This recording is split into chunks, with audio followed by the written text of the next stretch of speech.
Donc, bonjour et bienvenue à tous, du coup, sur ce webinaire Reconnaître et valoriser les soft skills formateurs à l'ère de l'IA.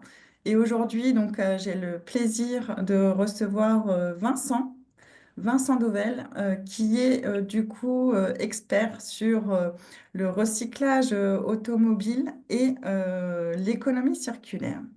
Vincent, est-ce que tu peux nous expliquer un peu quelle est ton activité? Alors, déjà bonjour à toutes et tous. Mon activité, elle consiste en fait, il y a plusieurs branches dans ce que je fais. Il y a une partie formation, effectivement, une partie accompagnement, conseil, accompagnement, et une partie service. Toujours dans le même domaine, c'est-à-dire le service automobile, le secteur automobile. Et moi, j'ai une spécialisation, effectivement, dans le recyclage automobile et l'économie circulaire.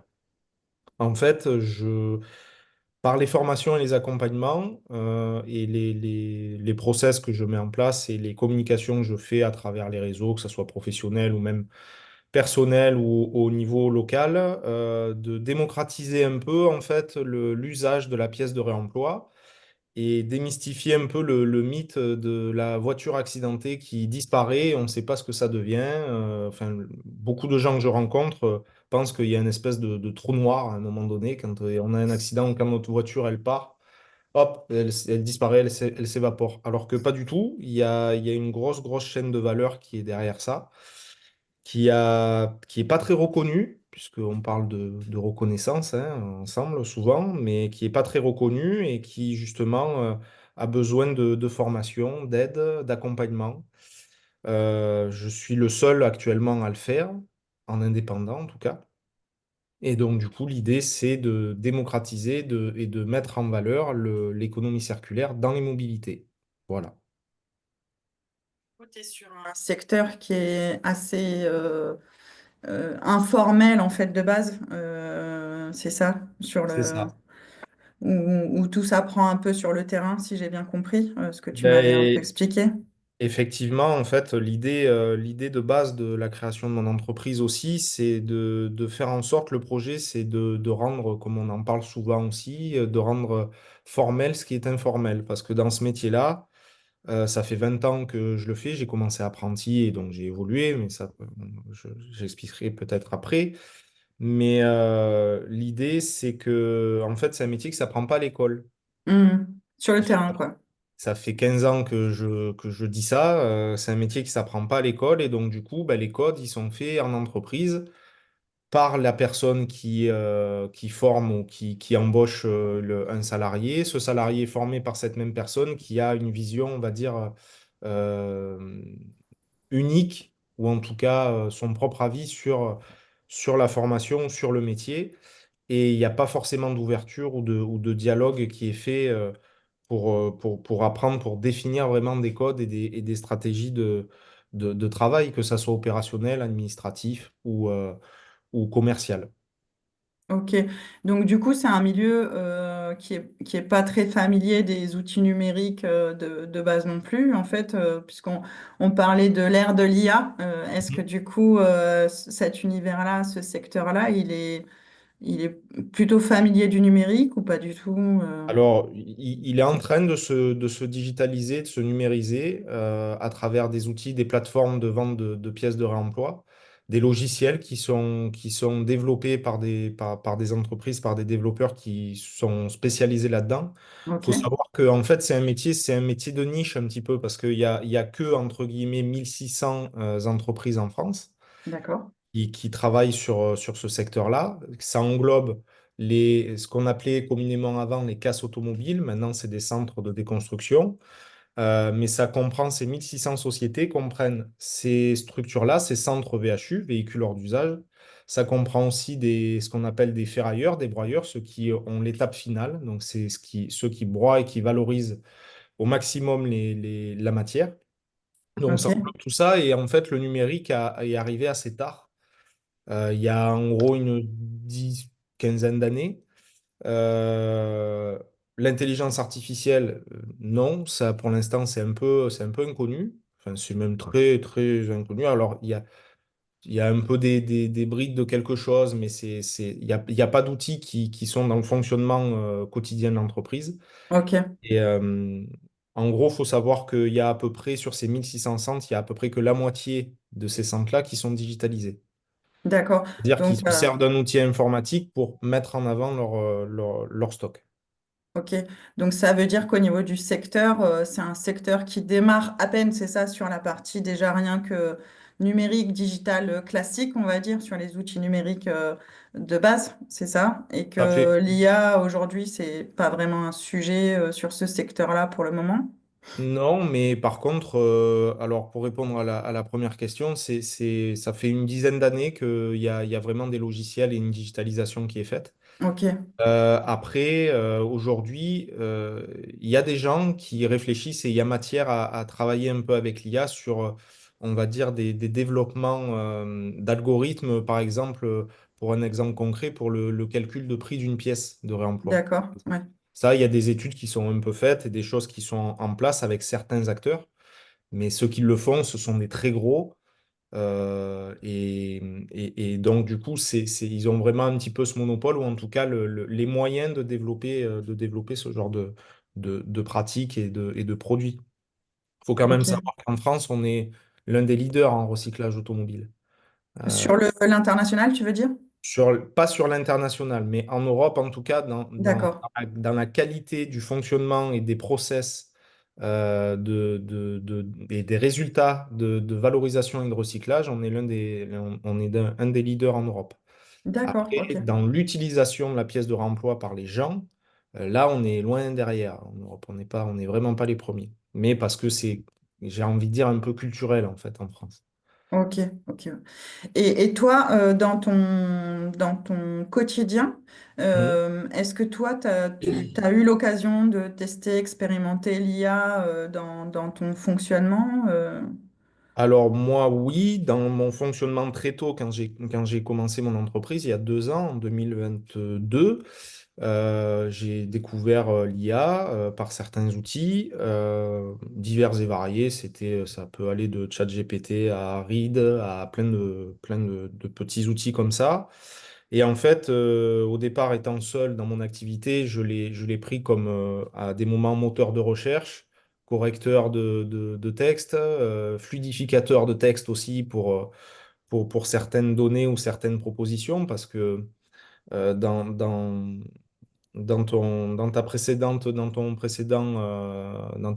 interview, pardon, il y a la personne que tu interroges, c'est une formatrice, et vous Oui, parlez à un moment donné du syndrome de l'expert. Et j'ai trouvé ça super intéressant parce que, en fait, moi, l'IA, à des moments, je m'en suis servi quand j'ai développé certains contenus de formation. oui, En relisant, je me suis dit, bon, heureusement, j'ai un public de connaisseurs et généralement, le prérequis, c'est qu'ils travaillent dans ce métier-là. Mais si d'accord. j'ai quelqu'un qui démarre et qui fait une formation parce qu'il change, il est en reconversion et il démarre un nouveau métier, qui est celui du recyclage automobile, que ce soit dans la vente ou dans l'opérationnel, le contenu que je donne et le discours que j'ai, enfin, le mec, au bout d'un quart d'heure, il est perdu, quoi. Donc, Donc, tu t'es senti un peu touché toi-même, c'est ça, par le syndrome de l'expert, c'est ça? ben, un petit peu parce que je me suis dit, les gens, peut-être que s'ils me relisent qui sont pas du tout du métier, ils vont pas comprendre ce que je fais, en fait. Ok. Et donc, tu as utilisé l'IA pour, simplifier, ta pensée, c'est ça? En fait, pour rendre, moi j'ai trouvé que c'était comme ça, et les retours que j'ai eus, ça allait dans ce sens-là, c'est que le fait de le faire reprendre en expliquant à l'IA qu'il faut, on va dire, fluidifier le texte et le discours en disant que ben, il faut que ça soit adapté à un public qui soit pas forcément connaisseur, ça demande en fait, et ça amène un discours qui est un peu différent et une façon de dire et d'écrire qui est différente et qui est plus adaptée, je trouve, à un public de néophytes en fait. Ok. Tu t'en sers du coup comme assistant, oui, de simplification, en tout cas, Oui. tu t'en sers un peu comme cobaye finalement, pour C'est un pouvoir. peu, voilà, c'est un peu le cobaye. C'est un peu, alors moi j'ai tout essayé. J'ai été écrivain et c'est lui qui corrige. C'est lui qui écrit, c'est moi qui corrige. J'ai un peu tout testé pour essayer de voir, pour comprendre un peu comment ça fonctionne. Ok. Euh, j'ai été extrêmement surpris du résultat de certaines données parce que je me suis aperçu qu'en fait, il y avait des choses, étant donné il y a une ouverture qui est encore plus grande. Il avait des connaissances même que moi, c'est pas que je les avais pas, mais en tout cas que je pouvais croiser avec les infos que j'avais. Mhm. Et c'était assez impressionnant, assez intéressant de voir que ben, il pouvait y avoir encore un plus par rapport à ça. Euh, D'accord. c'est que je pouvais encore apporter une valeur ajoutée à l'intelligence artificielle avec moi, mes données à moi, il y a peu de données sur le sujet. Et lui Ok. avait certaines données que moi, j'avais pas forcément, ou en tout cas pas au niveau qu'il me l'a révélé. Donc D'accord. c'est assez complémentaire, on va dire. Ok, super. Et est-ce que du coup, par rapport aux stagiaires que tu accompagnes sur la partie formation, tu Mhm. as vu un impact avec, est-ce que eux, ils utilisent l'IA ou pas du tout? Pas C'est du tout. pas du Zéro. tout. C'est Zéro. un public qui s'y intéresse pas parce qu'il n'a pas l'occasion de le faire ou... Ben, parce que dans l'entreprise, ça n'existe pas. Parce que dans Ok. l'entreprise, ça n'existe pas et que en fait, il y a un décalage entre ce qui est fait en entreprise, ce que eux voudraient faire et ce qui est le contenu qui est en formation. Moi, souvent, j'ai le cas où on me dit, oui, mais là, c'est tout bien, c'est tout beau, c'est tout rose en formation, c'est le monde des bisounours, mais en réalité, ça se passe pas comme ça. Donc, D'accord. moi, étant du terrain, j'arrive à leur faire comprendre et adapter la formation en les amenant justement à travailler et à changer un peu leur vision, leur perspective par rapport aux fondamentaux qu'ils ont, Hmm. notamment sur la vente. Moi, j'anime pas mal de formations sur la vente, sur la Ok. digitalisation, la vente à distance, le service après-vente, réclamation et tout ça. Et c'est vrai que petit à petit, au fur et à mesure des formations, je leur ai proposé des outils, ou en tout cas de s'intéresser à des outils qui pourraient leur faire gagner du temps et les aider dans leur démarche. Donc, il y a beaucoup de gens qui sont un peu sceptiques ou qui sont réticents, hein, faut pas se mentir, hein, Ok. parce qu'ils voient ça comme un danger, comme quelque chose, une évolution malsaine, enfin voilà.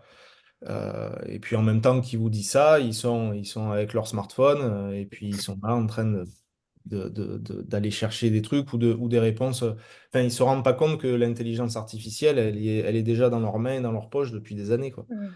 Donc voilà, le décalage, il est encore là. Donc c'est un peu comme le recyclage automobile et l'économie circulaire, en fait.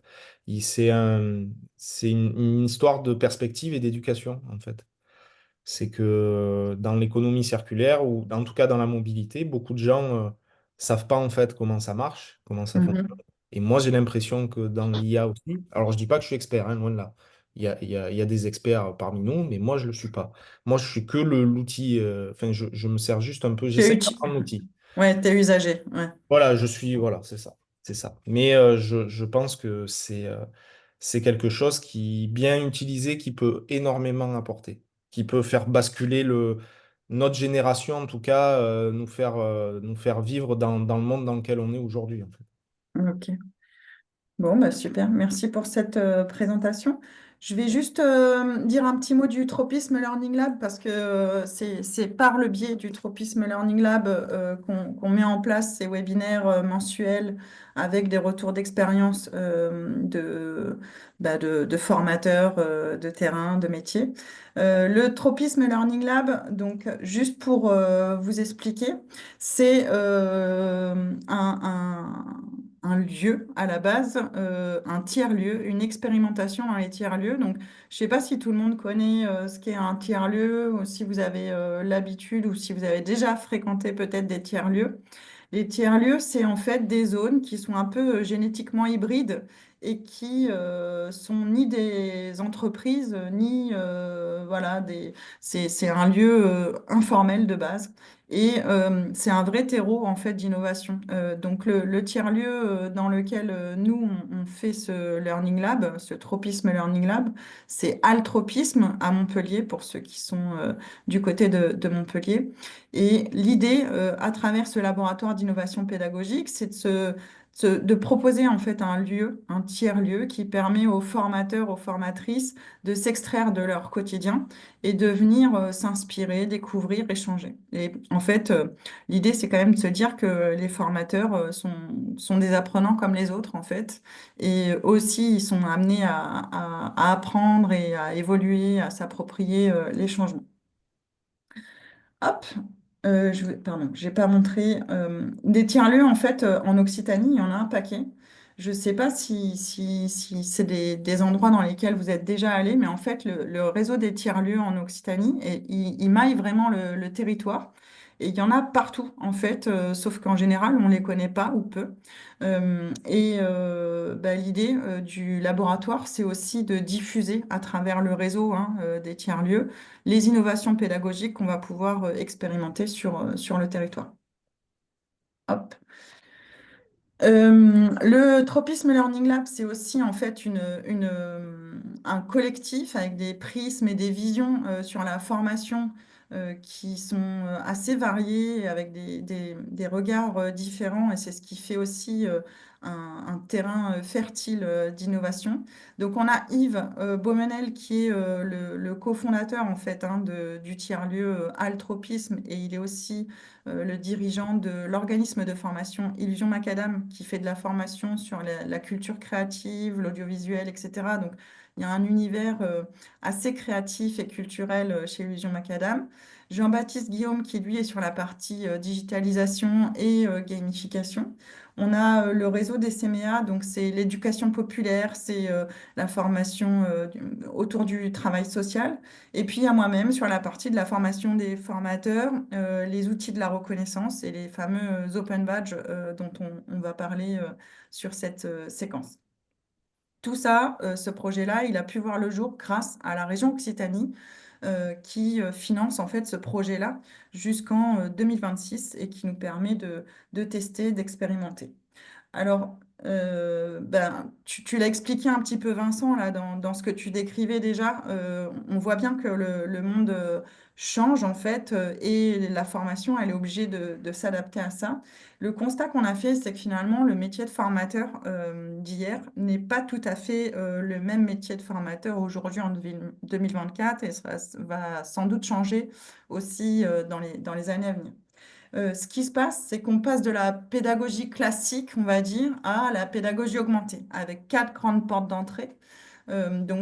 Sur le socle pédagogique pur, sur voilà, la partie de la conception, l'animation, l'évaluation. On voit qu'il y a le numérique hein, qui s'imprègne partout dans le métier de formateur.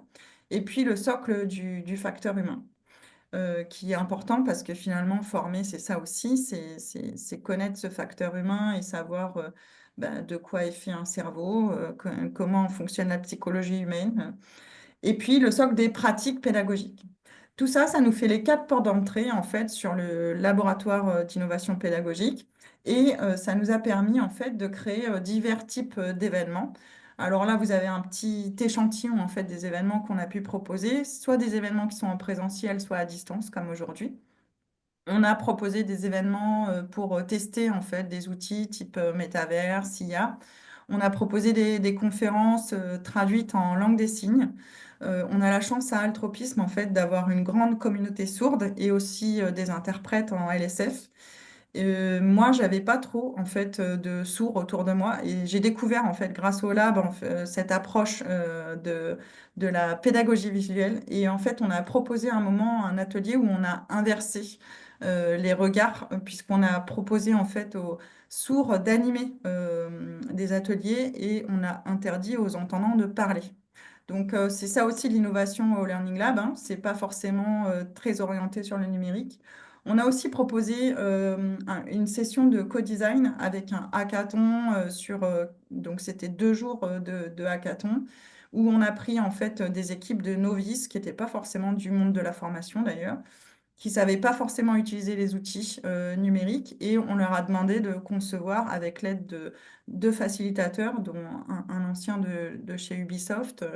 On a conçu en 48 heures des contenus réalité virtuelle sur la thématique des soft skills. Et à la fin, on a présenté ça voilà, à du public tout venant sur le tiers-lieu Altropisme. Donc c'était assez, c'est des expériences voilà, qui permettent de tester aussi et d'expérimenter sans risque.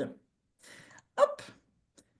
Alors avant de passer à ça, sur la mécanique cœur, je vais vous lancer un petit WooClap. Je vais vous lancer le lien. Hop! Dans le chat ou si vous avez le téléphone. Donc, je vous mets le lien du WooClap dans le chat si vous voulez bien vous connecter. Ah, Ou avec vos téléphones, vous pouvez scanner aussi hein, le QR code, c'est au choix.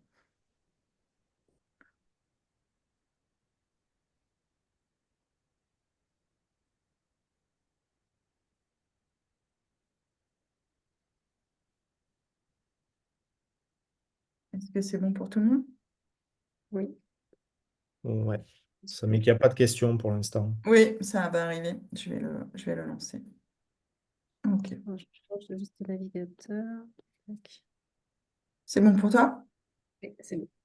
C'est bon. Ok. Donc ma première question, c'est selon vous, voilà, pour un formateur ou une formatrice, quelles compétences transversales, soft skills, vous semblent avoir de l'impact en fait sur les formations et les apprenants? Quand on parle de soft skills, ça veut aujourd'hui tout et rien dire. Mais du coup, je suis curieuse de voir ce que vous pouvez proposer voilà. Qu'est-ce qui vous paraît important en fait chez un formateur euh, comme soft skills, compétences transversales, on appelle ça comme on veut, compétences comportementales. Euh, Donc, vous pouvez saisir hein, un mot l'un après l'autre. Moi, je dis deux du coup. Oui, c'est pas grave.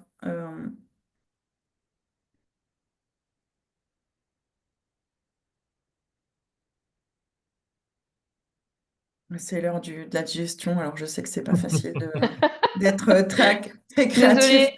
très ouais. créatif à ce moment-là. Moi, je parle C'est l'heure de carrément la pas sieste. français.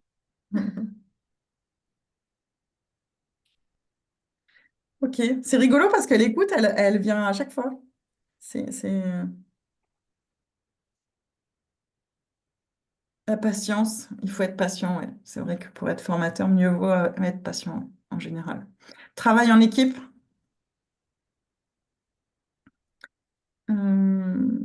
la créativité, ça peut être intéressant.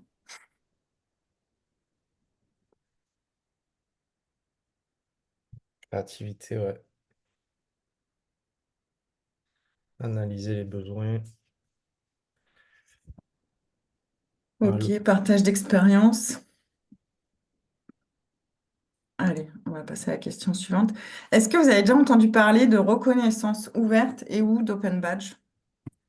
Je sais que certains... je- oui.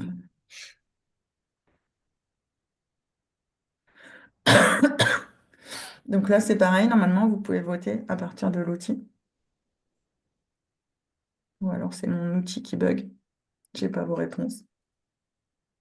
Ou c'est que vous n'avez pas validé vos réponses Si, encore. c'est C'est bon. vrai? Ouais, ouais. Je vais réfléchir. Ouais.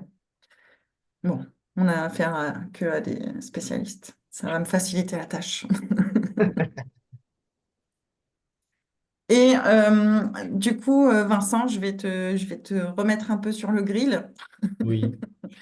Je suis curieuse, en fait. J'aimerais bien qu'on t'écoute faire ton récit, en fait. Expliquer un petit peu comment ça t'est venu de former, du début de ta première session de formation jusqu'à aujourd'hui, et qu'on essaye de voir un petit peu de noter en fait qu'est-ce qui fait un formateur débutant, un formateur intermédiaire ou un formateur avancé à Mhm. travers ce que tu vas nous décrire comme parcours.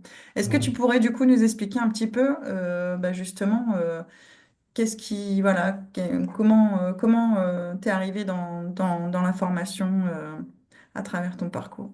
Ok. Vous avez beaucoup de temps ou pas? Parce que Eh ben, en fait, on s'arrête obligatoirement à 14 heures, hein, je te le dis. bon, allez, Voilà, c'est le alors je vais seul. essayer de faire court, carré, concis, que personne s'endorme. Du coup, si je reprends de la base rapidement, en fait, moi j'ai commencé dans ce métier-là, j'ai toujours été dans le secteur de l'automobile et depuis l'âge de 15 ans, j'ai commencé à travailler dans une déconstruction auto. Et en fait, au fur et à mesure des étapes de ma vie, de l'âge de 15 ans jusqu'à aujourd'hui 37, enfin 35 quand j'ai commencé ma société, La en fait, société. voilà, j'ai évolué en prenant en compte chaque étape, chaque métier. J'ai vu chaque métier, de l'opérationnel, de l'atelier, jusqu'au magasin, en passant par l'administratif, les postes de vente, de commercialisation, pour arriver à faire celui de chef de projet, entre guillemets, ou en tout cas développement de projets sur de la vente spécifique Ok. jusqu'à avoir des postes de management, en tout cas, et de direction de site. Donc, mon parcours, en gros, a été comme ça. En partant d'apprenti jusqu'à la direction de deux sites, un à Montpellier, un à Carcassonne, donc avec le management des équipes. Déjà, dans cette étape-là, il y avait une espèce une espèce de transmission avec les gens et avec les équipes qui était obligatoire pour que les choses avancent comme il faut.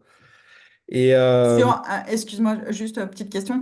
Quand tu parles de transmission, c'est quand tu étais sur tes postes de direction ou oui, avant? non, alors avant, moi j'ai plus appris avant, forcément, le métier, D'accord. le Monté métier, t'es monté en expertise, en fait, c'est ça? voilà, je suis monté en compétences, en expertise, surtout sur des domaines variés, qui restent toujours dans D'accord. le même domaine du recyclage automobile, mais qui restent un peu variés. Ce qui est intéressant là-dedans, c'est que malgré le fait qu'on se dit que le secteur automobile, c'est assez restreint, mais en fait, il y a énormément de métiers dedans et on peut croire qu'on est expert dans un domaine, mais en fait, dès qu'on va varier, dès qu'on va aller dans une carrosserie ou dans un garage, et je parle par expérience, c'est complètement différent. D'accord. L'ambiance, l'apprentissage, la transmission aussi de savoir est complètement différente. Donc, du coup, ça m'a amené jusqu'au poste de direction, à ces postes de direction où j'ai ni eu de formation, ni eu de mentorat. Enfin, je veux dire, on m'a filé les clés du camion, on m'a dit, voilà, le camion, il faut qu'il roule, Allez, il tu faut roules qu'il aille, maintenant. voilà, il faut qu'il aille à bon port. Tu mets un peu de D'accord. gasoil dedans, mais à part ça, écoute, voilà, le clignotant, c'est à gauche, les essuie-glaces, c'est à droite, c'est tout. Mm. Donc, moi, je me suis un peu formé aussi sur le terrain, D'accord. notamment aussi par rapport au management aussi et par rapport à la façon de parler et de manager les gens. Donc, l'apprentissage du leadership aussi, même si je pense que c'est des choses qui sont un peu innées ou pas, ça. Mais du coup, j'ai vu l'évolution en fait de ce métier-là depuis l'âge de 15 ans jusqu'à mes 30 ans. Mm. À partir de mes 30 ans, enfin un peu avant, mais vers mes 27 ans, 28 ans, j'ai eu en charge un gros site à Montpellier. Ok.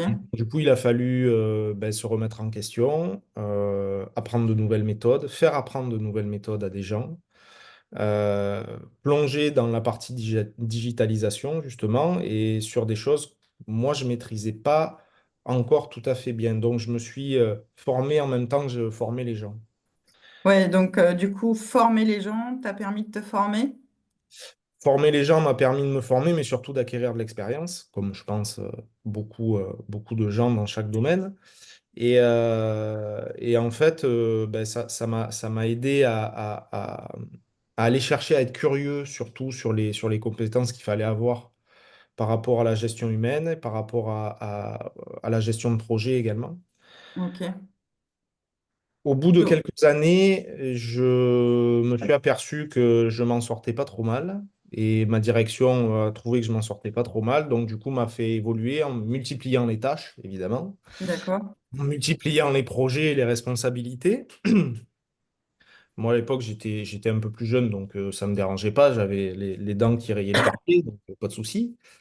Donc j'ai évolué dans ce sens-là et je me suis aperçu qu'en fait j'aimais beaucoup ça en fait de parler, d'écouter les gens, de comprendre un peu quelle était leur force, leurs points un peu plus difficiles, leurs points durs sur leur méthode de travail, sur la façon qu'ils avaient de communiquer avec les autres, avec les équipes, quels étaient euh, leurs gros projets individuels qui pouvaient s'associer à leurs projets professionnels. On m'a souvent dit que j'étais trop gentil parce que j'écoutais les gens, justement. Donc, ça m'a aidé aussi à comprendre ce mécanisme-là Mhm. pour affiner en fait ma manière de manager et ma manière d'évoluer dans ce métier-là aussi. Est-ce que du coup, tu es devenu moins gentil? Pas pour les autres, j'ai pas l'impression. Je pense que ça m'a endurci moi, malheureusement.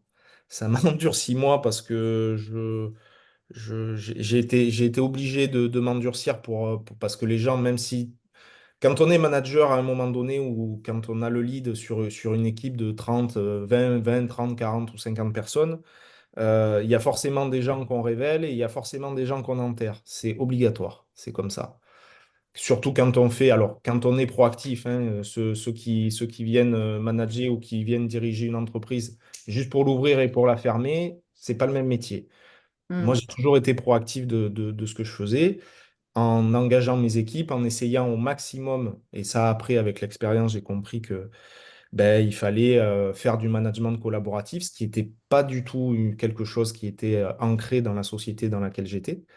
D'accord. Euh, et j'ai découvert à travers ça justement le besoin et l'avancée que ça procure. Mais forcément, il y a des déceptions parce qu'il y a des gens qui sont pas prêts pour ça ou qui n'ont pas envie ou qui mettent des bâtons dans les roues. Ou voilà. Enfin, c'est la vie quotidienne de l'entreprise, j'ai envie de dire. Et petite question, est-ce que du coup, l'expérience en management collaboratif, etc., il y a des techniques, des méthodes, des outils que tu as peut-être réinvestis justement sur la partie formation ou pas?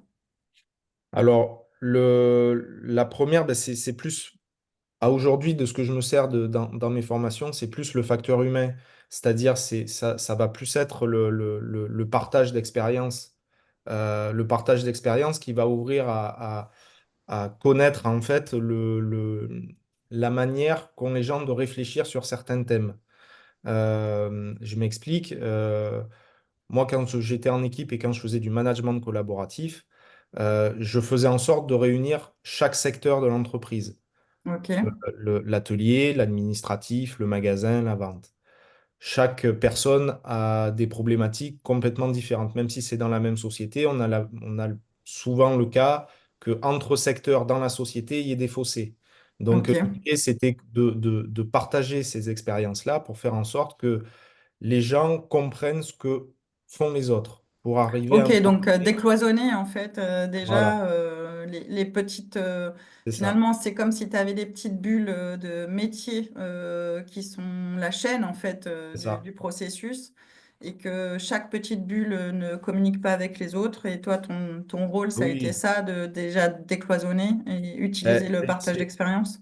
C'est ça. Et rien que par cette action-là, déjà, c'était novateur dans cette entreprise et dans ce milieu-là, on va dire, hein. D'accord. Parce que j'avais l'habitude de parler avec beaucoup de confrères et donc, du coup, ça me permettait aussi, ça, d'échanger sur les manières de faire de chacun. Donc, ça, c'est autant le partage d'expérience entre les collaborateurs, mais aussi entre responsables ou en tout cas ceux qui cadrent, qui dirigeaient les Oui, donc à la fois sur la partie métier process et à la fois sur la partie hiérarchie, le décloisonnement, tu l'as travaillé sur deux niveaux. D'accord, C'est ok. ça, c'est ça. Après, sur les outils, ben, c'est toujours pareil, c'est d'arriver à faire comprendre que ben, des réunions, des brainstorming, des choses où on se réunit, où on communique, c'est indispensable. Et même si des fois, il faut jamais sous-estimer, moi j'ai toujours dit qu'il fallait jamais sous-estimer, même une conversation, même une mini-réunion de 3 minutes dans un couloir, s'il y a un but, un objectif et qu'il y a quelque chose à la fin, ça a de l'importance.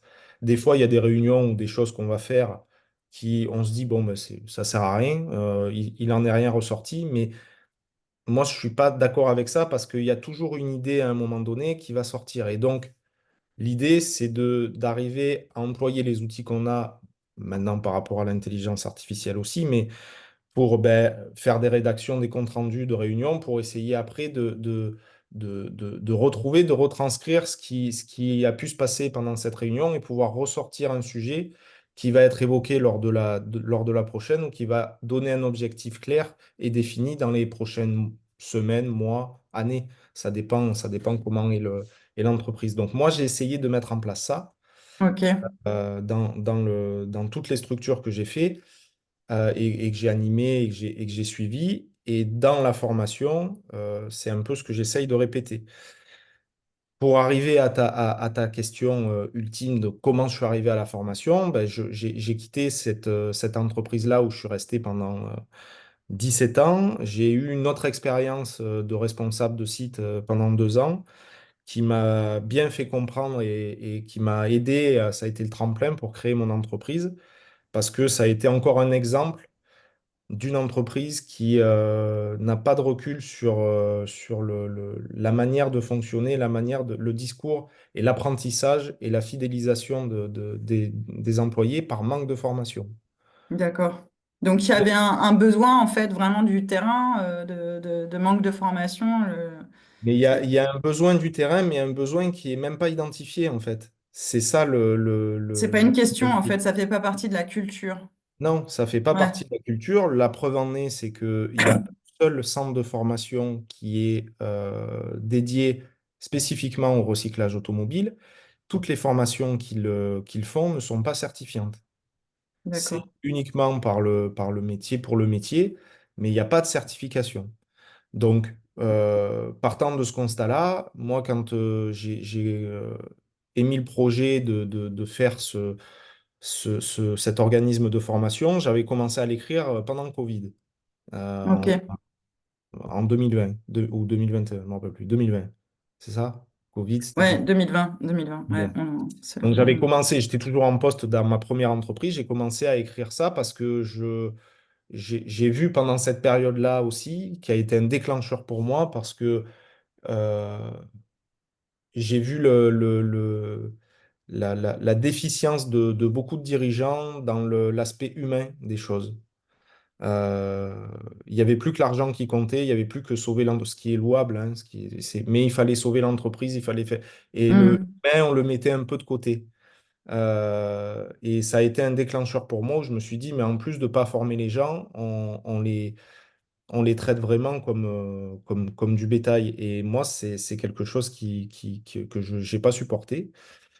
Et je me suis dit qu'il fallait faire quelque chose pour essayer de mettre en valeur ces gens-là qui bossent au quotidien et qui font des choses informelles, mais qui sont extrêmement importantes.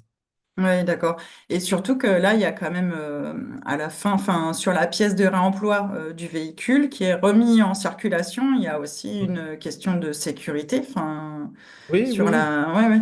C'est Alors, ça qui est c'est étonnant quand même sur ce secteur-là, je trouve. Alors, c'est très normé quand même, hein. Il y a des choses Ouais. qu'on peut faire, il y a des choses qu'on ne peut pas faire, mais effectivement, il y a des acteurs qui respectent plus ou moins la législation, voilà, et c'est pour ça que c'est important d'être bien informé et de connaître un minimum ce qui est fait, comment c'est fait, vers où on peut aller, là où il faut pas aller, certains acteurs. Enfin, moi, j'ai l'habitude de dire que les numéros de téléphone qui sont sur les feux rouges, eh ben, c'est pas des vrais recycleurs, hein, faut être clair. C'est des gens voilà, qui profitent d'une largesse ou d'un vide juridique pour faire leur business. Les vrais acteurs, ce sont les vrais centres VHU avec des vraies personnes qui dépolluent les véhicules, qui les démontent, qui les valorisent et qui travaillent la pièce de réemploi.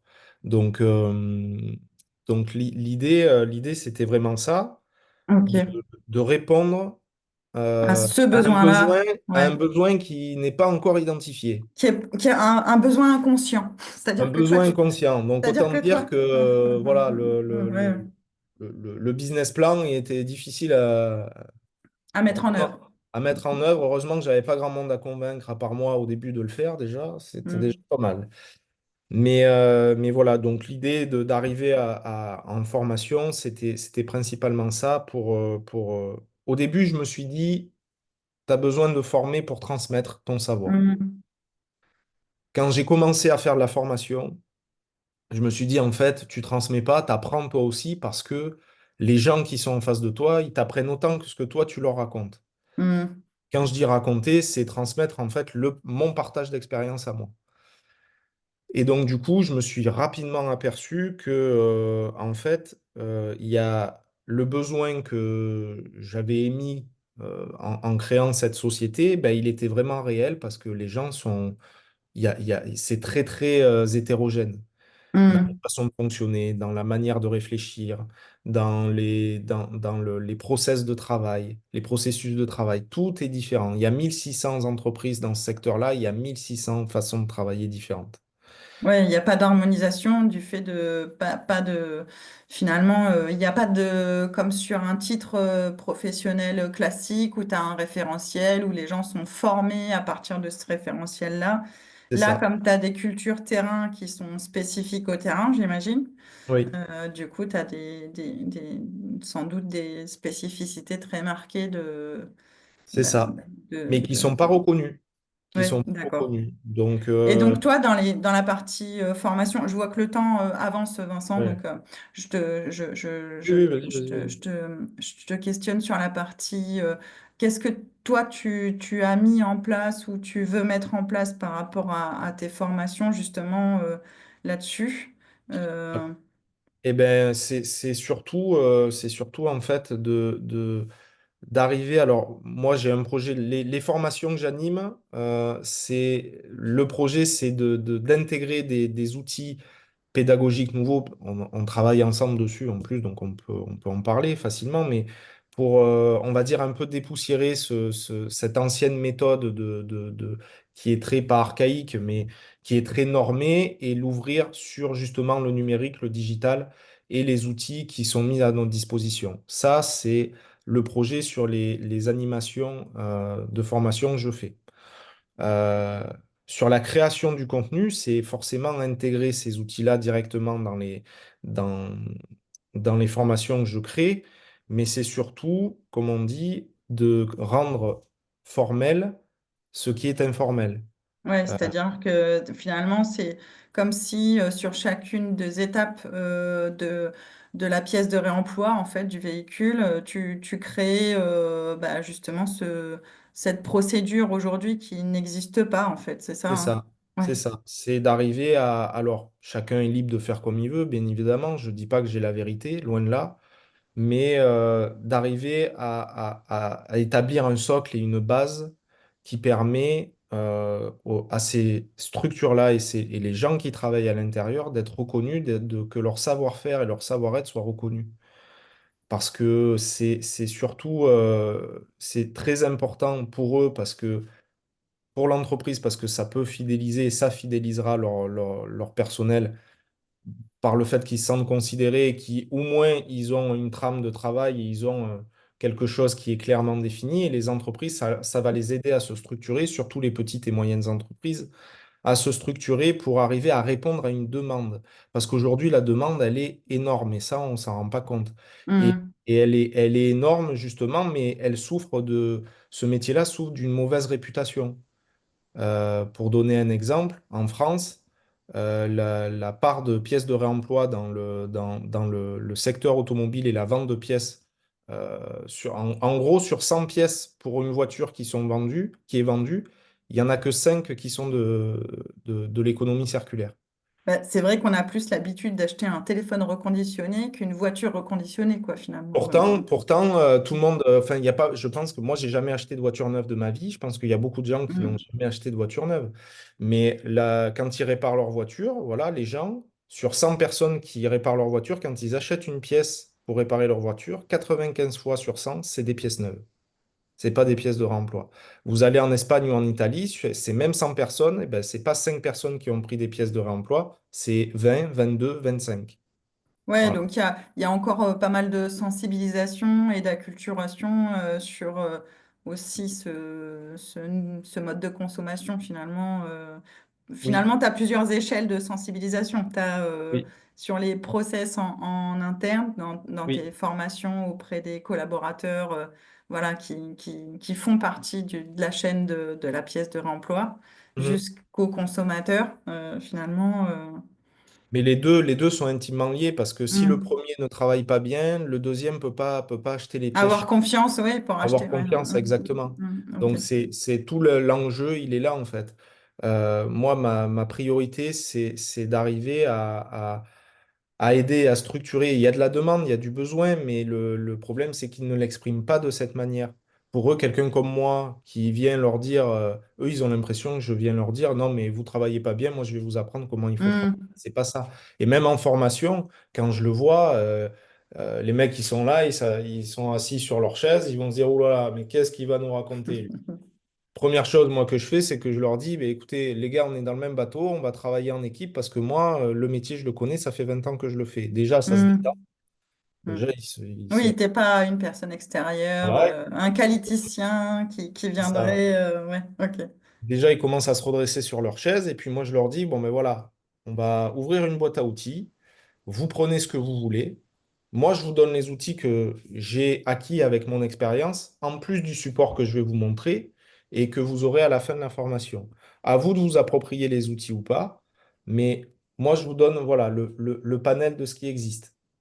Et je pense qu'en 2025, il y aura d'autres choses qui vont être maintenant avec l'expérience de certaines formations, le travail que j'ai fait avec toi, l'écoute que j'ai de certains intervenants que tu as eus pour améliorer cette sensibilité des personnes à vraiment comprendre les outils qui les entourent et faire en sorte qu'ils sensibilisent les gens qu'ils ont soit au téléphone, soit par mail, soit au comptoir pour que justement ça fasse des petits et que les gens aient confiance en la pièce de réemploi et en leur métier et qu'ils arrêtent de croire que un casseur, c'est forcément avec une salopette bleue qui est noire en fait et qu'on les paye tous en espèces et que voilà et que l'argent disparaît, que les voitures disparaissent quoi. C'est pas vrai.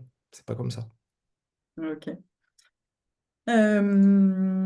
Je reprends juste par rapport au parcours que tu nous as décrit, etc., parce que ça refait le lien aussi avec bah, ce qu'on essaye d'expérimenter sur le Learning Lab.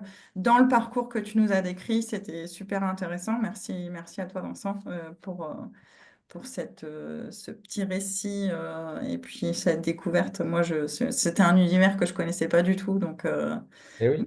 ouais, bah, tu vois, tu m'auras sensibilisé en tout cas.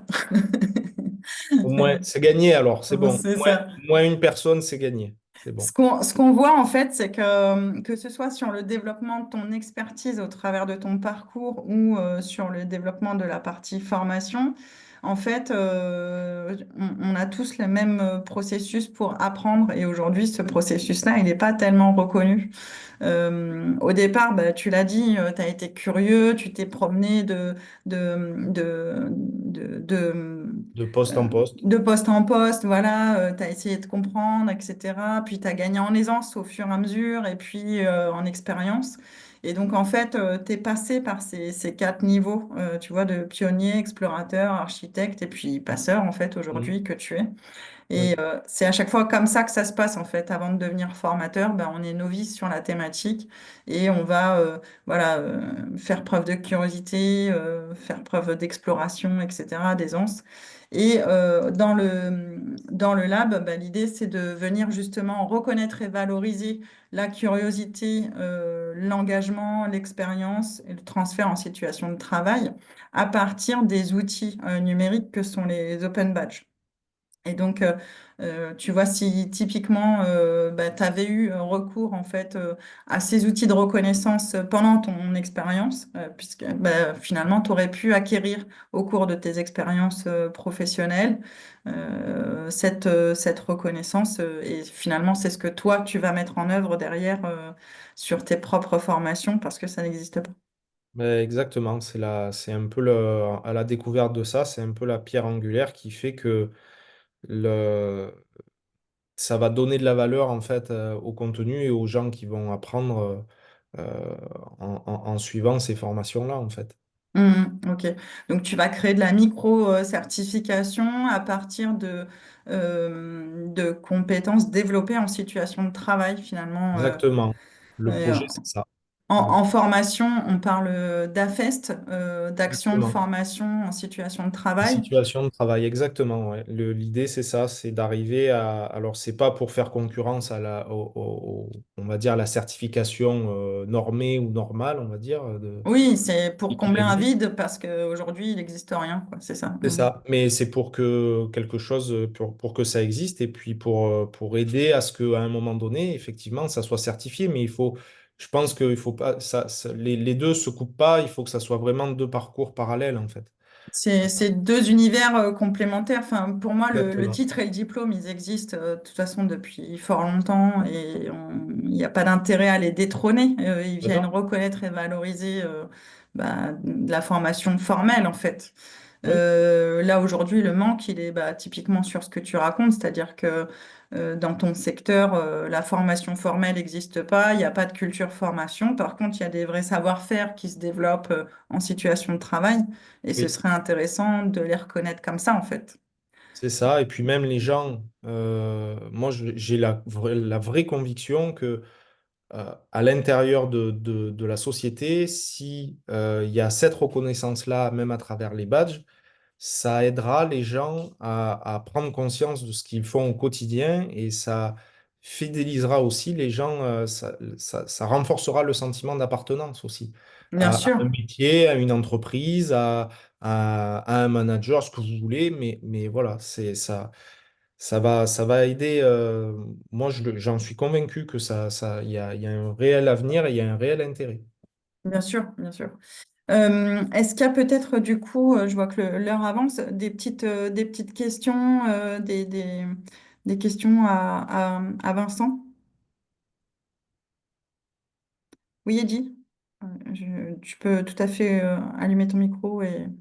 Oh, Vincent, je te veux féliciter et te vous remercie pour tes partages parce que c'était génial. Ce que tu as fait, ce n'est pas quelqu'un qui est capable de le faire parce que le métier, c'est difficile. L'automotive, c'est très difficile. Et je te veux vraiment remercier. La seule chose que je te peux dire, que vous ne savez pas l'avantage d'avoir la chose que vous avez en France, que vous avez une fiche de ROM, que vous avez des référentiels de formation, que vous avez des méthodologies, que vous pouvez parler d'OpenBash. Ça n'existe pas dans beaucoup de pays que j'étais en temps Oui, de travail. c'est Et vrai. oui, c'est ça. Je te peux dire, par exemple, que j'ai travaillé pour une entreprise qui est fournisseur de parties pour les automotives. Ah Mhm. oui, Y je les acompañé a le faire y la chose plus difficile a faire, c'est de venir de la concurrence avec las entreprises como la que tú trabajas, pues que son Mhm. très puissantes, très efficientes Eh y oui. bien sûr c'est moins cher. Donc, pas de quelqu'un qui fait la chose selon la loi, qui fait l'importation, qui fait l'enregistrement et après la concurrence sont des personnes qui ont l'intelligence Eh de oui. faire des choses comme les personnes que tu les viens d'accompagner. Ouais, c'est vrai. Donc, c'est Eh bravo, oui. bravo. Eh ben merci. C'est gentil. Coralie, Margot, est-ce que vous connaissiez un peu l'univers de la pièce de réemploi ou pas du tout? Moi, j'avais eu l'occasion de discuter avec Vincent la dernière fois. Je l'ai appris aussi à ce moment-là, mais c'est un univers que je connais pas du tout non plus. Non, moi non plus. Vraiment, pas du tout. C'était une découverte Mais du c'est coup. chouette de voir que même dans des secteurs qui paraissent très éloignés, il y a toujours cette envie d'innover, quoi qu'il arrive, et voilà, de diffuser des savoirs et qu'il y a encore moyen de sensibiliser encore les gens là-dessus, quoi. Mhm. C'est vrai qu'en 2024, que sur 100 pièces, on est encore enfin, qu'il n'y en ait que 5 qui soient réutilisés, ça fait bizarre. Surtout que ça coûte quand même maintenant très cher, les voitures, donc c'est vrai que ça a de l'avenir. Mais effectivement, il faut être au courant de tout ça et on ne l'est vraiment pas, effectivement. Oui. Bon, c'est super. Mm. Euh, pour juste, voilà, je ne sais pas encore si vous avez, donc pour pouvoir en fait collecter les badges au fur et à mesure, le mieux c'est de se créer ce qu'on appelle un passeport ou un sac à badge. Je ne sais pas si vous avez déjà votre passeport, donc voilà, potentiellement je vous invite à ouvrir votre compte sur Open Badge Passport. On est sur un outil qui fait partie du monde des logiciels libres, donc on est sur du gratuit, hein, et ce sera jamais payant. Donc le passeport en fait permet de collecter hein, son arbre personnel de compétences en venant aller collecter les différents badges voilà, sur les situations qui peuvent être formelles, informelles, non formelles, ça existe aussi. Voilà. Et si vous voulez soutenir hein, le Tropisme Learning Lab, je vous invite à scanner le QR code et du coup à aller demander, c'est un badge de soutien pour venir soutenir le projet du Tropisme Learning Lab sur l'innovation pédagogique au sens large, comme vous avez pu le comprendre. Donc je vais vous laisser scanner le QR code si vous le souhaitez.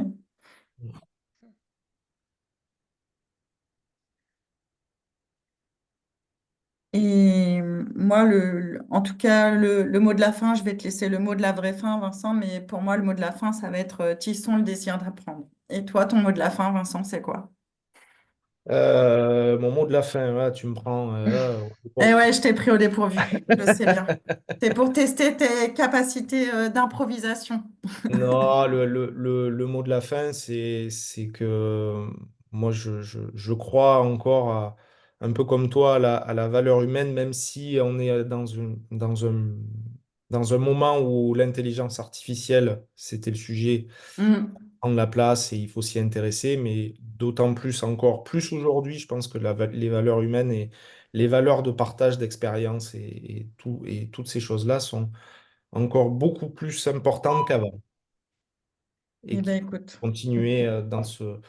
faut continuer dans ce sens-là et c'est ça qui nous sauvera. Voilà. C'est un joli mot de la fin, Vincent. Je te remercie beaucoup. Merci à toi. Et merci à tous d'avoir pris le temps. Merci beaucoup. Merci. Merci. Au revoir. Au revoir. Et merci Lucille, merci tout le monde. Et Oui, merci tout le monde.